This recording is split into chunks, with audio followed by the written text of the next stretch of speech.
Hello, welcome to the James Cooley Show. It's your life. I'm your host, Dr. James J.C. Cooley. I'm so excited about the show today. Wow, we got this special guest that's going to be on the show. That Dr. Mike hit another home run again. Always bringing the absolute fantastic guests. So, Dr. Mike, how you doing today? Doing great, and my heart is filled with joy, and it's a good thing because our guest is going to talk about that with us. And it's always a delight every Wednesday to be with you two, because you fill up the air with joy. 306 degrees of health, man, is absolutely fantastic. How you doing, Dr. Michelle? You got about 10 seconds before I bring Todd in. We lock all the platforms up. Ooh, 10 seconds. I'm fine. I'm well. I'm happy. I'm joyful. I'm blessed. There. Amen. Hey, we're going to have some fun today. I'm looking forward to this. And I'll tell you what, Todd, we got an absolutely fantastic show. Yeah, you can ask the question: is there a doctor in the house? Yeah, we got quite a few here. Doctor. One real one. There's one real one. Here we go. We're locking it in today. Okay. It's Your Life is sponsored by James J.C. Cooley. Dr. James J.C. Cooley. The James Cooley Show. It's your life. Hello, welcome to the James Cooley Show. It's your life. You know what today is? Today is 306-degree health. And you know what that means. We got my co-host, Dr. Michael Mantell, back again. And he has brought another superb, I'd say superstar guest in on the show today to educate us on a lot of different things. So I am excited to have this guest on, and I'm looking forward to this conversation that we're going to have with him, Dr. Mike. It's going to be a great one. And the reason that we call him Superman, there are many reasons, but when Dr. Michelle introduces him, then our audience around the world will understand why we call this man Superman. Super Doc. Super Doc. How you doing, Dr. Cooley? How you doing today? I'm doing great. I can't wait to introduce Super Doc. I mean, you know what? I'm going to summarize his bio, but there's so much about this man, and we're going to learn all about this Super Doc. So we're really excited to have him on the show today. Well, I tell you, our viewers and our listeners, regardless which platform you're watching us on or listening to us on, whether it's E360 TV, Transfer TV, YouTube, LinkedIn, Twitter, over 68 live platforms. Welcome to the show. And if you want to be part of the show, all you have to do is just go to the comments, ask any question that you might have. I promise you we'll get you an answer. Or you can pick up the phone, KCBQ, AM 1170 The Answer, FM 96.1 San Diego, and dial 1-888-344-1170. Michelle, you can tell I'm excited about getting this started. Can you please introduce the title of the show, the purpose of the show, and introduce this absolutely super doc that we're going to be chatting with today? Oh, most definitely. So it's 360-degree Health Day. Beyond Medicine, Insights with Dr. Nassir Azimi. And we're going to learn all about this amazing man. So we're going to have a discussion with him. He's an experienced cardiovascular and endovascular physician. He's going to talk about his Heartfelt podcast series, taking care of patients with Platyopnea Orthodeoxia. I'm bad. I'm mispronouncing this word, syndrome, Laughter Medicine, and drpedia.com. And we're going to talk about so much more. So Dr. Azimi is a proven, respected, and experienced cardiovascular, endovascular physician who treats the whole patient and not solely an organ system. Treating patients as family and focusing on prevention has allowed for superior care and results in his practice. He has gained local, national, international recognition after studying chemistry at Columbia University in New York City. He finished Dartmouth Medical School, followed by the prestigious University of Colorado Health Sciences Center residency program in internal medicine. He then went to Yale University, where he trained in cardiology, nuclear cardiology, and cardiac and peripheral interventions. Wow. So he is quadruple board certified and recertified in internal medicine, cardiovascular disease, interventional cardiology, and nuclear cardiology. So he's been voted by his peers as one of San Diego's magazine's top doctors in cardiology, 2013, 14, 16 through 2023, and again voted in 2024. You know, there's so much to talk about this amazing guest. I'm going to let him do it. Audience, please welcome Dr. Nassir Azimi to the show. Hey, welcome, Doc. Welcome to the show. How you doing? How you doing today? I'm doing great. It's a pleasure to be in front of you guys. With that introduction, I gotta go and change into my cape. You know, the nicest introduction I've ever gotten. Thank you, Dr. Cooley. We keep calling you Super Doc. We should really properly call you Top Doc, because that's the way all of his peers, his patients, San Diego, national, global, refer to Dr. Azimi. He is as good as it gets and even better. Wow. Thank you so much. That is so very kind of you guys. I appreciate it. Hey, Doc, I know Michelle just gave you an absolutely fantastic intro, but I know it's a lot that she did not talk about in that. Can you tell our viewers and our listeners a little bit more about you, where you grew up, what makes you click, and why you're so passionate about what you do? It's a long story. I'm writing a book about this because I feel like all of us have great stories, right? If you look at yourself, you have a story to tell. And I feel like I have an amazing story to tell in the sense that I was born in Afghanistan. I was 1970, born to a physician and a public health professional. I grew up there. I had a very peaceful upbringing with successful parents. And then the Russians came and invaded. And without any declaration, one morning, my parents said, we're going to grandma's house. And the next thing we know, we were on a bus to the villages. And then 4 nights we could only escape at night because during the days they would bombard people that they thought were escaping. So we would, in the spring season where there was a lot of mud, walking, using jeeps and other forms of transportation, only nocturnally, we would go towards Pakistan. We ended up in Pakistan, refugees without a real place, without any kind of next step. And then my mom, the physician, got a job working with refugees in the refugee camps. And my dad worked alongside with her. We had a pretty good life, even though we were refugees because of the success of my mom. And we were there for a couple of years, but my mom and dad realized that the future of the kids were not going to be that bright if we stayed there. My father had studied in the United States at the American University. So his friends and the Sisters of St. Joseph sponsored us, and we came to Maine. So I came from Afghanistan via Pakistan to Maine. In Maine, there were no other people like me, meaning that it was a city of 17,000 people, very beautiful, mostly French Canadians. They accepted me and they treated me as one of their own. Mrs. Brown, who I really admire, took 3 hours a day teaching me English because I knew no English. I knew yes, no, thank you in the alphabet. And she would come into the room. And I remember the first day Mrs. Brown walked into the room. You know what she did? She took coins and threw them because she was like frustrated because she didn't speak Farsi and I didn't speak English. And then she goes, Nikal. And I go, Nikal. And then if you look up online, there's a petition to save Sesame Street because I would watch Sesame Street to learn English. Rat. Today's letter is rat. And I would practice it because if you talk to my parents, they have their original accent. I tried to,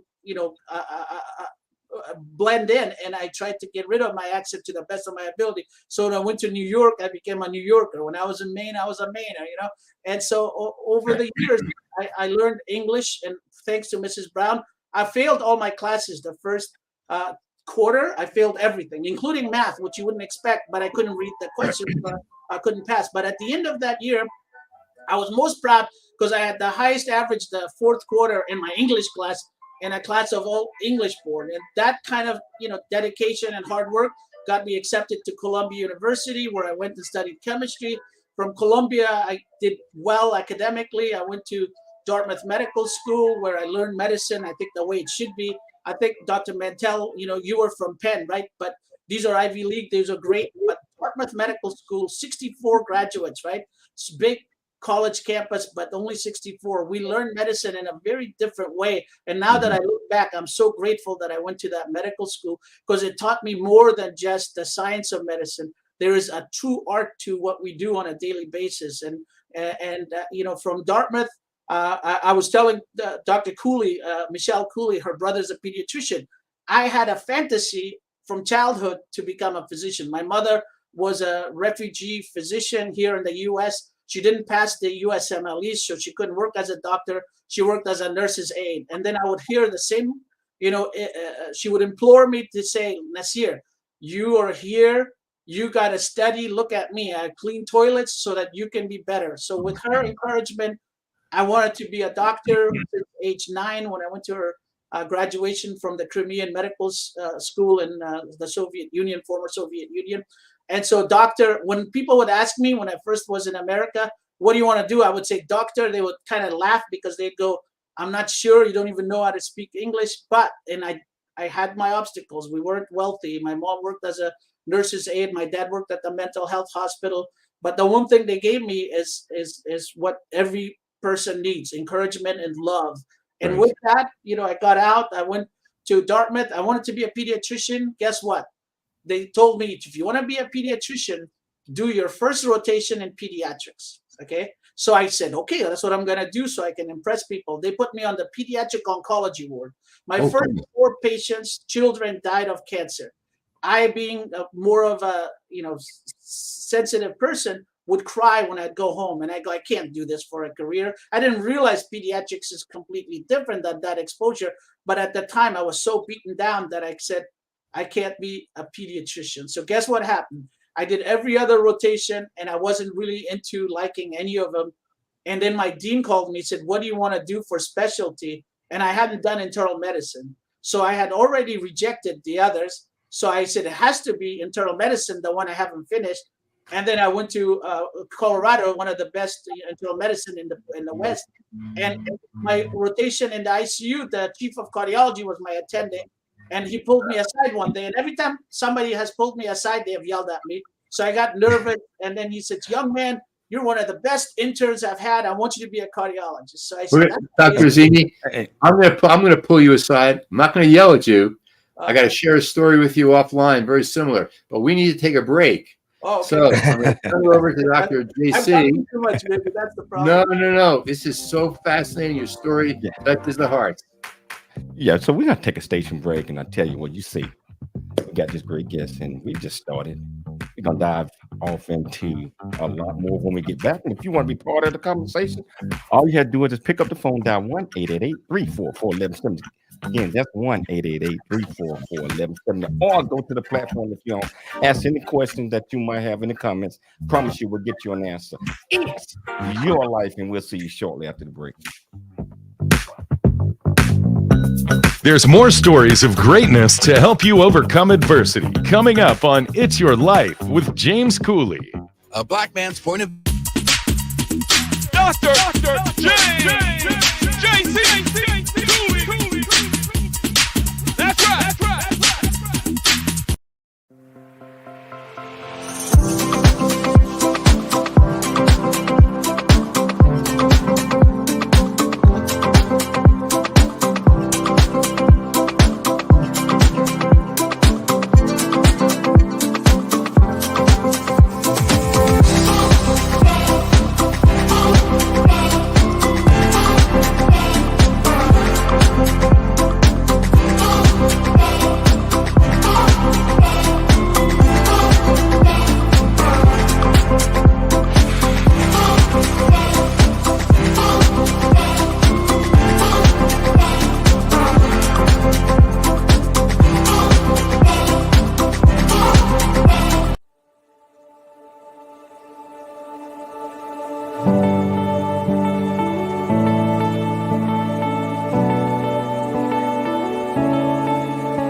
The James Cooley Show.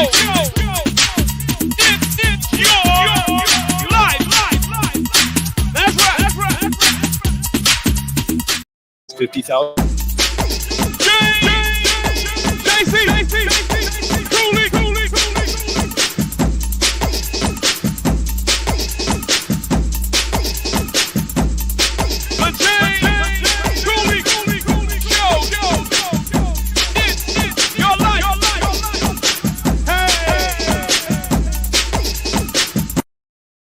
storytelling, James paints a picture about his arrival in a rural deep South town and realization that life would never be the same. Cooley lays out his struggle to adjust from city life to country life and back again, sharing his hard-earned lessons to educate, encourage, and enlighten our next generation of leaders and heroes. Get your copy of Country Boy, City Boy, A Journey That Ain't Over Yet by James J.C. Cooley, available on Amazon and everywhere books are sold.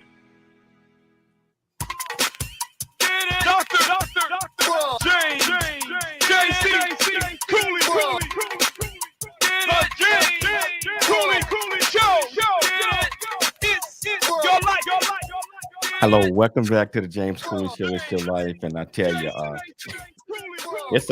it's a party here, but we getting ready to get deep. We getting ready to get educated. We getting ready to learn a lot from this great guest that we got on this show today. And just like I mentioned to you earlier, if you want to be part of this conversation, all you got to do is just pick up the phone, dial 1-888-344-1170, or go to the platform that you're on and just ask any questions. I'm telling you, you're going to get some answers. Yeah, so I want to turn it over to you, Dr. Mike. Okay, my pleasure. So, Dr. Azimi. Yes, sir. By the way, Dr. Azimi, for those who have just tuned in, is a very proven, respected, experienced cardiovascular and endovascular physician. We're going to dig into what that exactly is, but I'm curious about something that you just exude. It just comes out of your heart into the heart of others, and that is compassion. You care, and I can see where all that came from. What's the role that compassion plays in healthcare today, on the upside and where we don't have it on the downside? I think it's probably one of the most important roles of a provider, whether it's a physician, therapist, whatever role you have in medicine. If people that care, it comes through, and you can't fake it. It's not something you can like pretend to do. When you care, when you really have the compassion for the individual and you're watching for their best interest, that is what enables them. And a lot of times, really, the joke in my medical school was that time does the healing, we do the billing, right? But we're there to kind of support the patient through the difficult times. And Dr. Mantell, that a lot of health problems are very preventable. It starts with good sleep. It starts with, a good, balanced life, which is very ironic because I feel like a hypocrite. And I tell patients that I'm more like the mullah, the rabbi, or the priest, do as I say, not as I do, because the things that I recommend are scientifically proven. Eating healthy. People often ask me about what is a good diet. I just say, if I put 3 things in front of you, you can tell me what's good, what's not. I don't need to make a list of what you should eat. It's just that we don't really apply that. But I do believe strongly that without compassion, you're useless in medicine. Unfortunately, as you said, what's the downside is that we're expecting computers to take over the role of physicians. And in fact, most recently, there was a study done that was published that really shocked me that showed that 73% of the time, the patients preferred the AI's bedside manner over the doctors. And I think that is a problem of the healthcare system. It's no longer healthcare, it's sick care. We're really more of a business transaction. We don't really put that time to talk to the patient or listen to the patient. We order a bunch of very expensive tests that may or may not contribute anything. But that is the downside, is that's somewhat lacking, although many colleagues, many people that I've trained with have that. And I think that makes a very good, effective physician. We've had numbers of people on the show recently, on our 360-degree health show, who are leaders from the American College of Lifestyle Medicine.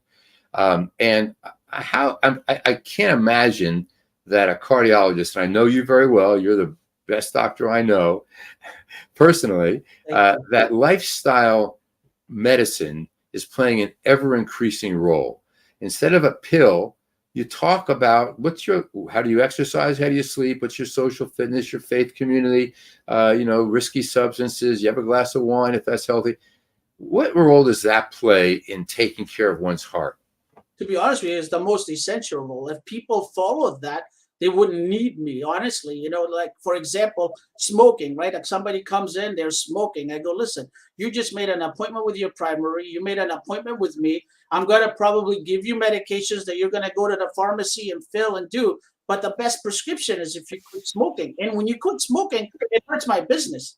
Like the guy whose business depends on smoking is telling you to quit. What better than that? And you've seen my poster in my office that says, Yes. I will quit after death, after cancer, after heart attack, after my doctor tells me, or now is pre-checked. And I say, if you don't do it now, then you're waiting for one of these other things.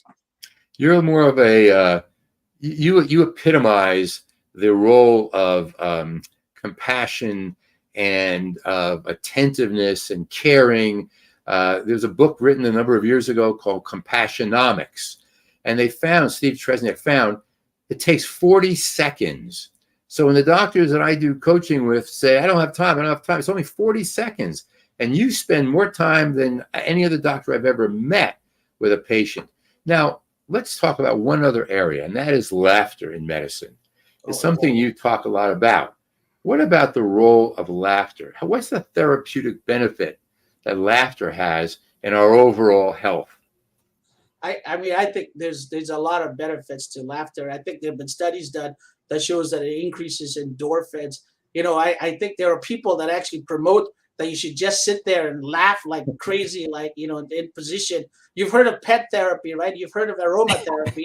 I joke with people that have developed tickle therapy. Now, unfortunately, I've been accused of improper touching, so I won't do it. No, I'm just goofing there. But the point is that the best thing in life is being able to laugh and not be, you know, today, like comedy has really changed, right? Because people get really quickly insulted by very innocent jokes. But to me, laughter is very important and it has a role in medicine. The problem is that you have to know when to utilize it. Now, I've been guilty of using it at the wrong time. Like, for example, I saw a meme on the internet that said this. So the patient was on the table. I went to her. I said, Nassir, relax. Everything's going to go well. The procedure's going to be fine. She said, my name is not Nassir. I said, no, I'm talking to myself. And obviously that was the wrong time to come up with that and apply it. But I did do that, and then I regretted it afterwards.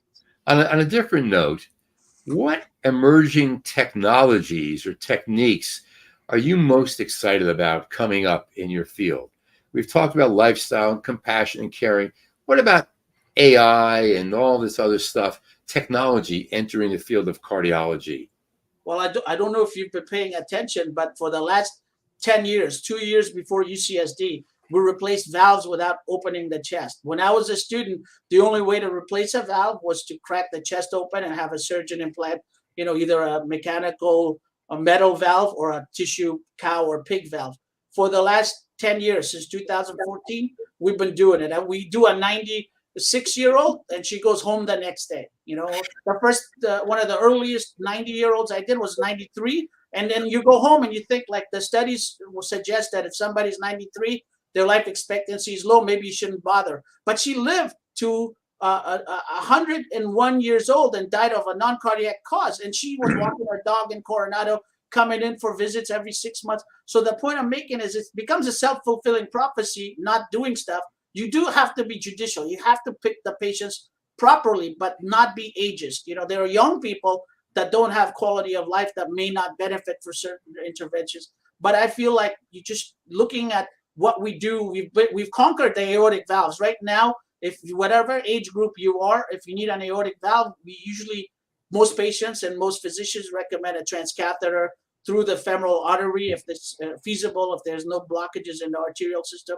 But we can do that. We've done the mitral valve. This is being experimentally implanted. The tricuspid valve is right now under exploration at Cedars-Sinai and at Scripps. So we are conquering valvular disease. We used to put pacemakers with large batteries in the left chest. Now we have a small pacemaker that goes through your groin, doesn't have any wires, just gets implanted. And in the near future, they're going to have a dual chamber, an atrial and ventricular that communicate with each other that times it. So our technology and our therapies are rapidly improving. And then the role of robots, you know, I get radiated. Every time I do a procedure, I'm exposed to radiation, cataracts, back pain.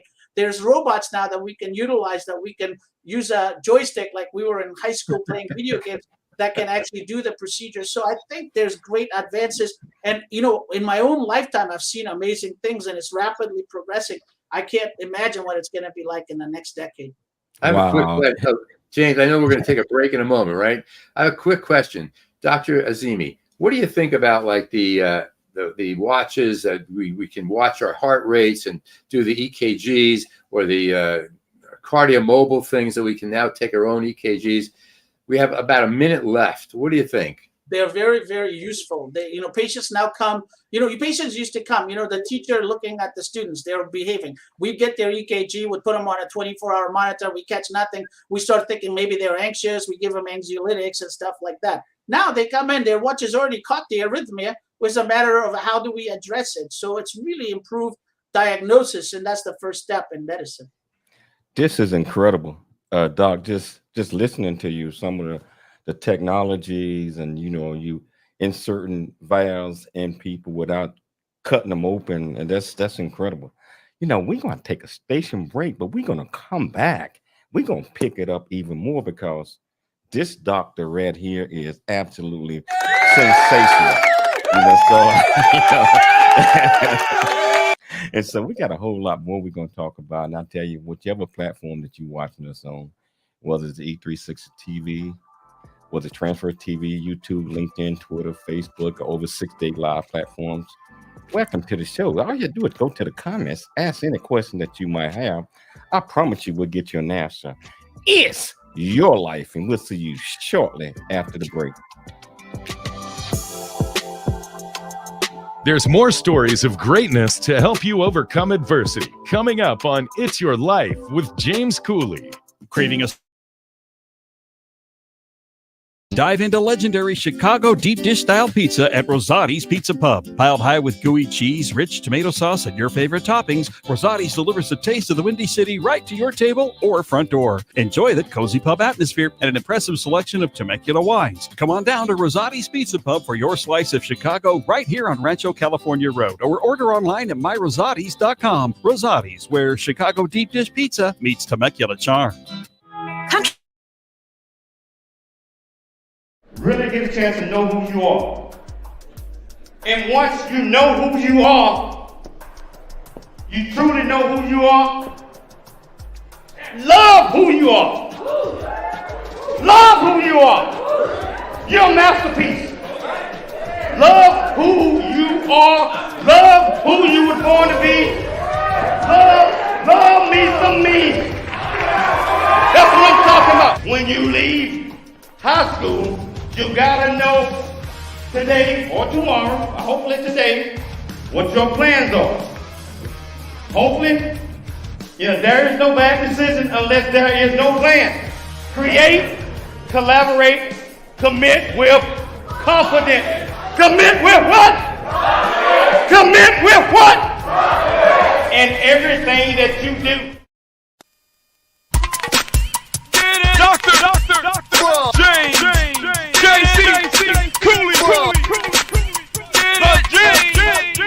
Cooley Show. It's your life.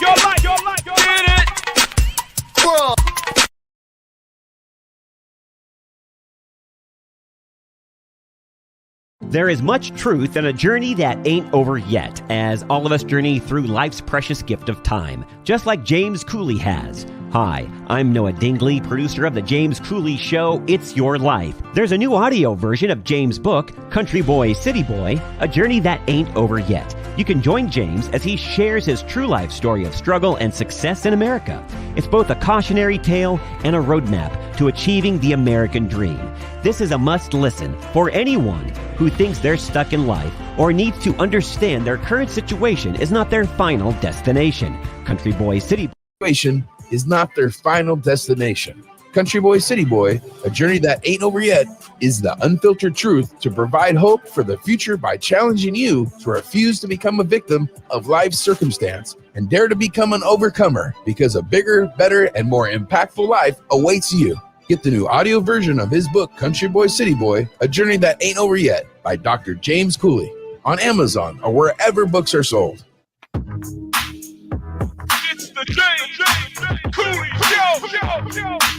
It's your life. Hello, welcome back to the James Cooley Show. Welcome back to the James Cooley Show. It's your life. This is the time where I ask Todd what is his thoughts. Todd,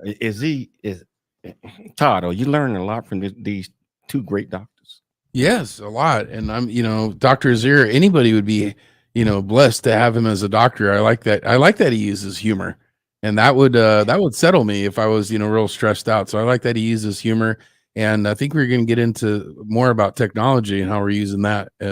So very interesting show. I'm loving it. It's very interesting, and I like the compassion that he has. And I mean, you can tell, you can just look at him when he explaining certain things. You can see the enthusiasm, and you see that he is excited about what he does. He is excited about saving lives. He is excited about using humor and making the patient laugh and giggle and putting them at ease. So I commend you on that, Doc. I commend you on that. Hey, Doc, I know we talked a little bit about benefits. What are the benefits of an empathetic healthcare versus transactional healthcare from a physician perspective? I think you're on mute, Doc. Sorry, I muted myself because somebody was complaining about noise. That doesn't happen very often because I like to talk. Talking about enthusiasm, it's contagious. The enthusiasm you show for me is really contagious. I feel it. So thank you. But in terms of transactional versus empathetic, I tell patients and colleagues that I want to be paid for doing things for you rather than doing things to you, right? The transactional nature is, you bring people for cats instead, like some people have been accused where they might not benefit from it. You get paid for that. It's not as rewarding as when you take somebody, you do something for them, and then you get the same reimbursement, right? But I think that is a subtle difference. Most of us take the Hippocratic Oath very seriously, and we do what we think is best for patients. Most of us are driven by that. And I think nobody really intentionally does that. But the problem is that the control of healthcare is no longer in the hands of the physicians. And there are some of our colleagues that are pressured against their will to become more transactional in nature. Doctors that say, I can only discuss 3 things during this visit. If you have more, come back. That's transactional. Whereas the guy who cares will just spend the extra time, and hopefully the other patient will understand that when it's their time, that will happen for them too. I might not be able to pronounce this right, but I'm curious to find out what it is. It's Platyopnea Orthodeoxia Syndrome or something like that. I probably there's only one of us that's going to pronounce that correctly. Well, go ahead, Dr. I'll tell you. So I'll tell you this. Okay, so this is actually one of my most proudful moments in practicing medicine. Okay, because I'm going to try to limit this to a short time, but it's hard to do that when it's a longitudinal discussion.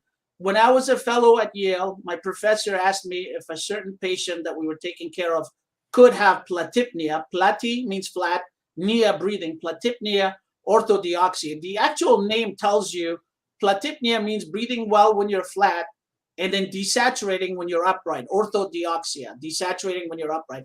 So that's actually something that is in the name. It's very easily diagnosable, right? But at the time, I really didn't even understand the entity, nor did I know anything about it. So I went home, I read everything about it, which was very small volume. There was not much written about it. And then we turned out that patient didn't have it. You fast forward to 2008, Sharp Grossman Hospital, a woman had a lot of workup and she was in the hospital. And I thought to myself, could this be Platypnea-orthodeoxia? But you don't get hit by lightning, right? So the odds were very low and against it. But there is a video that people can watch on YouTube, Azimi, Nancy, PFO, patent foraminal valley. There's a connection in the heart called the patent foraminal valley, which we all have while we're in utero, but it closes when we're born. For some people, that stays open. For most people, that's inconsequential. But for some, that causes desaturation when you're upright. And these people, they don't come to the office saying, hey, doc, I desat. What happens is the doctor checks the saturation when they're resting. It looks good. They go, it's not your heart because the echo looks good. The other tests look good. They go see the lung doctor. The lung doctor says you're good, right? Because nobody's really listening. And all I do is I have this pulse oximeter that I bought from Walmart.com that I put on the finger. And when I suspect that entity, I just have the patient stand up. And guess what? I got hit by lightning. That lady had it. I closed her and she got cured. And they made a YouTube video. They actually had an hour of documentary they were going to do, but never got finished. So they made a 5-minute video that's on YouTube, which is a very proudful moment. But guess what happened? Now I have 11 in my career. When the 4th one happened, I did an international conference in cardiology. And there was a professor from California in cardiology in his 60s. He raised his hand and he said, young man, what is this thing? Because I don't think I've ever seen it. And he couldn't pronounce it, right? And I'm not picking on you, Dr. Cooley, for not being able to pronounce it. I'm just saying he couldn't pronounce it. So I, being comedic, without trying to be insulting, I said, sir, you probably did see a case, but because you don't know about it, you missed it. And I think that's what's happening is there are rare people that are markedly debilitated in this community, in the nation, that have this condition, but the doctors and the patients are not as aware. So I just wanted to bring awareness to that, and that's why I discuss it. It's amazing. It's amazing. That kind of attentiveness, that kind of experience, when you put yourself in Dr. Azimi's care, there's a saying that it's not what's in the black bag that's healing and curing. It's what's in the heart of the person carrying that black bag. And here we have in the heart and the mind. Dr. Azimi, I have a question. Yes, sir. What other common misconceptions is the general public walking around with about heart health that you encounter with people? Well, the first one, I think, and the most prevalent one, is that we have a pill for everything. You know, right. I want to tell you about my WW. Okay, so patients would cough and ask me about weight loss, and they've tried everything, and I go, I have these pills. They have W's written on them. You just take one in the morning and one in the evening. But before you take it, you have to walk an hour. After you take it, you can't have anything fat or sweet with it. And they come in different colors. And then what did I give them? A bag of M&Ms, flip it down, right? So the point is that it's not so much what you're taking and what comes along with it, I stent people, right? There's a joke that one of my patients came up with that it's a little bit crude, but he says, this Dr. Azimi, his patients are dying to see him. And the point is, sometimes the patient's really very sick and near death, and we save them, but we temporize, right? What keeps them alive long-term is lifestyle, first and foremost, diet, giving up smoking, controlling your blood pressure, controlling your sugar. And these are the most important things. But there is this misperception that we can give anybody a pill, no matter what goes wrong, no matter how much they self-abuse. And that's sort of the problem. And we don't really go against it because a third of our GDP depends on healthcare and healthcare-related expenses. Right. If we did more prevention, we wouldn't have that expenditure. Well, we as a saying that I like to use, meditate, don't medicate. I have a meme. Actually, I call them Azim memes. I have one that says, "Oh yeah, okay." I like to meditate and not medicate. Yeah. But I stole that. Maybe I didn't know. Maybe you told me and I stole it from you. And so this lifestyle approach, not giving pills unless, of course, people need them. Not doing procedures, of course, unless people need them. But how do you see the field of preventive cardiology beginning to evolve over the next numbers of years? I think you're seeing the evolution, right? I think we as a society are evolving in the sense that the newer generation is going to the bars less, they're using less alcohol, they're smoking less. They're already kind of, and I think it's the widespread social media, people on TikTok sharing videos and talking about good health and good lifestyle. I think people are more motivated to get up and walk rather than drive everywhere. I think all of this societally is very important and part of that evolution. The other thing that's happening is the payers, as the payers get wiser, they are no longer interested in paying for sick care. They are more interested in bundling expenses. So now the doctor is much more productive if they spend the time preventing. And I think one of the ways to incentivize anything, anywhere in society is to have incentives, and no better incentive that you get dinged if your patient is doing poorly. And then I think, subconsciously, you're going to put a lot more effort on the things that matter the most instead of just waiting for them to present with illness. And we're about to get dinged right now, right, JC? Yeah, we got to take a station break, but I don't want to because this is exciting. This is exciting, but we got to pay the bills. Now, our viewers out there, our listeners, I know that you're having just as much fun as we are.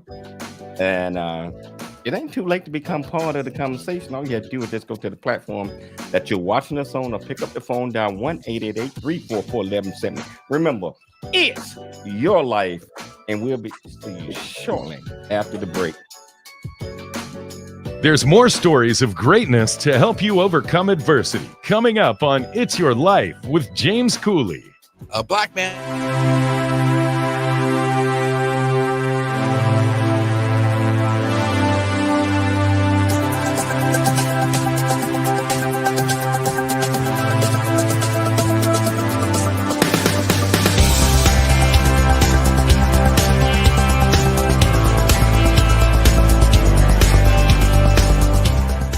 Hello, I'm Dr. James J.C. Cooley from the United States of America, and I am here to just say, first of all, I'm so happy and honored to be honored to be in the Coffee Book 2023, Unified Brain Z and the other organizations. Thank you so much for giving me an opportunity to be a part of this collection.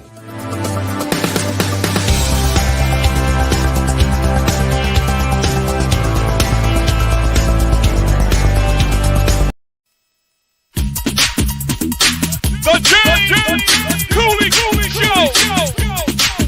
It's your life. That's right. Noah Dingley here, producer of The James Cooley Show, It's Your Life. And the new audio version of James' book, Country Boy, City Boy, A Journey That Ain't Over Yet, is a must-have. James shares his true life story of struggle and success in America. It's both a cautionary tale and a roadmap to achieving the American dream. Get the new audio version of Country Boy, City Boy, A Journey That Ain't Over Yet by James Cooley on Amazon.com or wherever audiobooks are sold. Dr. James J.C. Cooley. The James Cooley Show. It's your life.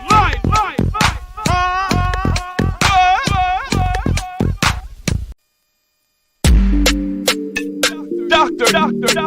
James J.C. Cooley. The James Cooley Show. It's your life. Leaders and heroes, get your copy of Country Boy, City Boy, A Journey That Ain't Over Yet by James J.C. Cooley, available on Amazon and everywhere books are sold. Craving a slice of Chicago right here in Temecula wine country? Then dive into legendary Chicago deep dish style pizza at Rosati's Pizza Pub. Piled high with gooey cheese, rich tomato sauce, and your favorite toppings, Rosati's delivers the taste of the Windy City right to your table or front door. Enjoy the cozy pub atmosphere and an impressive selection of Temecula wines. Come on down to Rosati's Pizza Pub for your slice of Chicago right here on Rancho California Road, or order online at myrosatis.com. Rosati's, where Chicago deep dish pizza meets Temecula charm. Let's go. It's the James Cooley Show. Hello, welcome back to the James Cooley Show. It's your life, and this is so extraordinary. We got under 10 minutes left in this last episode, but we got a lot of ground to cover. You know, this segment is brought to you by Rosati Pizza Pub of Temecula. I tell you, Michelle and I are in Texas right now, but I will be back in California Saturday, and I will stop at Rosati Pizza Pub in Temecula and get me a slice of that deep dish meaty pizza. It is so delicious. I'm telling you, everything on the menu is fantastic, but that deep dish is off the chain. So if you ever in Temecula, California, wine country are doing, we got 63 wineries there. You know, you ever there, once you finish your wine tasting, head down to Rosati Pizza Pub, Temecula, right off Rancho, California, Temecula, California. Wow, this is so extraordinary. And I'm going to say this, Doc, before we even start this segment. You are invited back on the show if you have time in your schedule, because you are fantastic, and the enthusiasm that you have. And I just like bring the doctor that makes people smile and happy and Thank you. joke with them. So if you have time, Dr. Mike and I would love to have you back on the show. Thank you. I'm gonna turn this Great. over to Michelle right now. Thank you, James. So, Dr. Azimi, tell us about your Heartfelt podcast series and also Doctorpedia. Tell us what the podcast series is all about first. Well, so, I originally thought it would be like Seinfeld. It's a show about nothing. But as I thought about it and as I've done some recordings, I think of it as more a bunch of conversations. Okay. So the first episode is a patient of mine that has no pulse. So every time my students come in, I ask them to feel the pulse.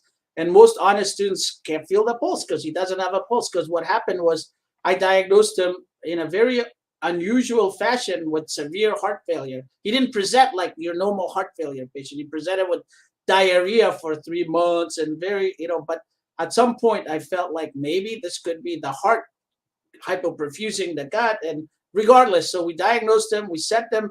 He was at an age where he could have gotten a transplant, but he got one of those HeartMate heart pumps, which he has to plug himself in every 8 hours to recharge. He walks around with these 2 holsters.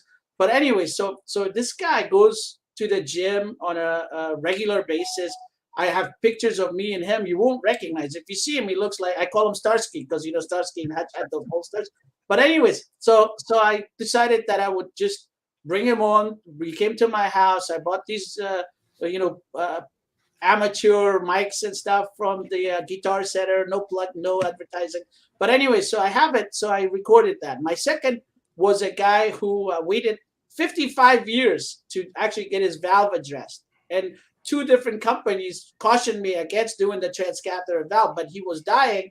And he said, I don't want to live like this, to the point of view where I had a very clear, informed consent. We brought him, we put the valve, and he's done well. It's now the 3rd year. He actually came to my office and said, Dr. Azimi, I published an article in the American Journal of Cardiology. And I said, listen, I'm an academic, inspired cardiologist, and I don't have an article there. He goes, just sign the clearance. I did, and guess what? He published an article about his experience. It's never too late to get a valve. That's his article, and it's a perspective.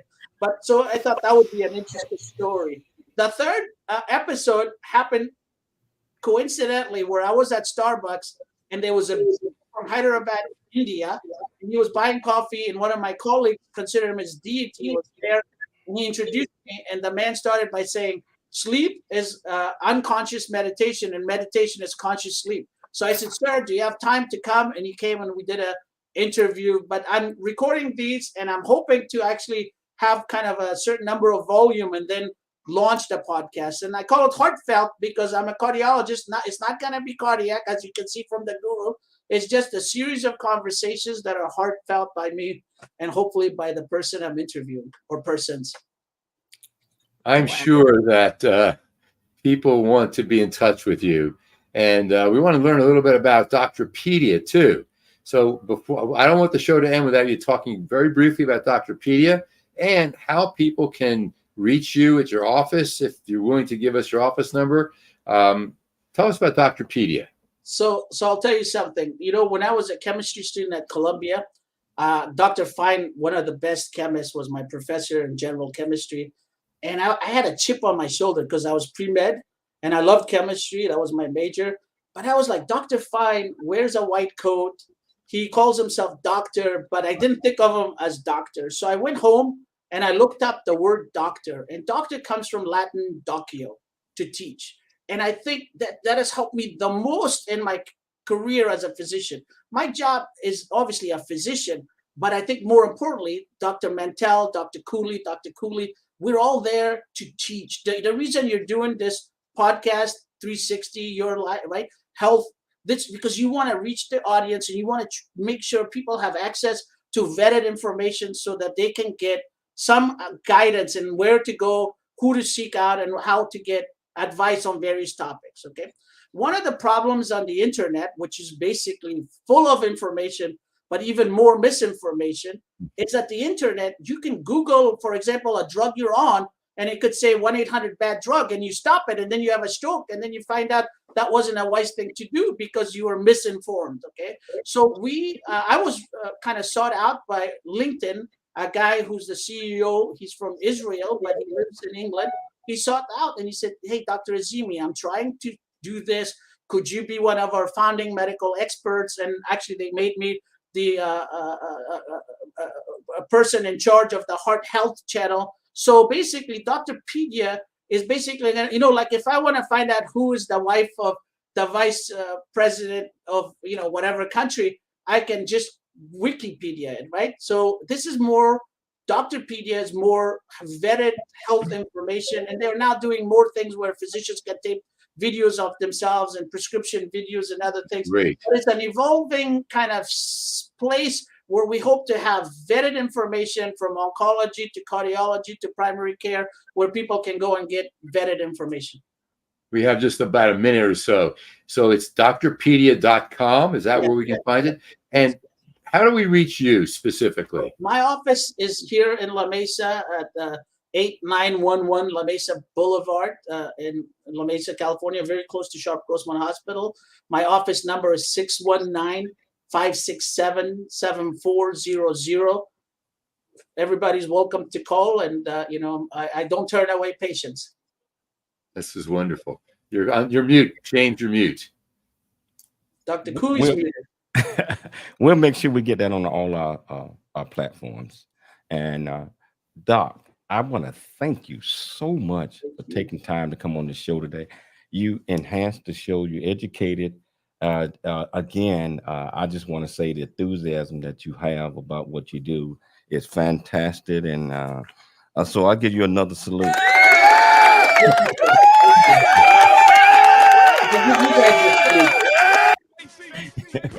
I would like to thank you, Dr. Mike. I always look forward to it. Pleasure. I'd like to thank Dr. Michelle Cooley for putting together another fantastic show. Most importantly, I'd like to thank our viewers and our listeners for tuning in to the James Cooley Show, It's Your Life, Monday through Friday at 2 p.m. Pacific Standard Time, Saturday at 10 p.m. at night, and Sunday at 10 a.m. in the morning, 7 days a week. All you do is just go. I tell you what, always dream big, think big, and be big at everything you do. It's your life, and we'll see you tomorrow. Dr. Cooley, can I just say one thing, please? Yes. Dr. Cooley, there's a Rosati's in San Diego. I went there in Mission Valley for the first time a week and a half ago because a friend of mine in Chicago always... Hi, this is John Kupal, President of the Howard Jarvis Taxpayers Association. Proposition 13 is the landmark measure overwhelmingly approved by voters in 1978 to protect you from runaway property taxes. We've defended Prop 13 for 46 years against constant attacks from politicians and special interests. Become a member of HJTA and join us.